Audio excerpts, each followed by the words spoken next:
Social media giant Facebook has announced that its fight against fake news has begun in cooperation with third-party fact-checking organizations. However, as Miguel Francis Santiago explains, there are genuine concerns about those very groups.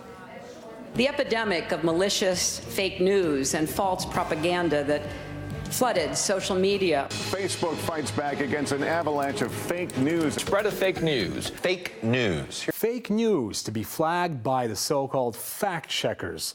Now, you're probably thinking that they must be the quintessence of unbiased and professional journalism. Well, judge for yourself.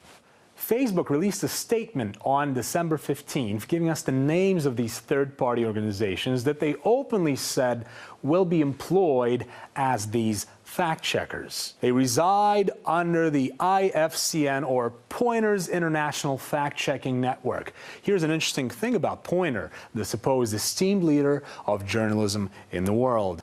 Funded by such notorious donors like the George Soros' Open Society Foundation, the Bill and Melinda Gates Foundation, National Endowment for Democracy, which has financial links to the State Department, as you may know, eBay's Omidyar network, and Mr. Craig Newmark, the founder of Craigslist, who donated a whopping $1 million to Pointer to create this anti-fake news mechanism, becoming its biggest donor since Pointer's inception, by the way. All seems fine and dandy, until we fact-check that Craig Newmark is a Clinton campaign donor.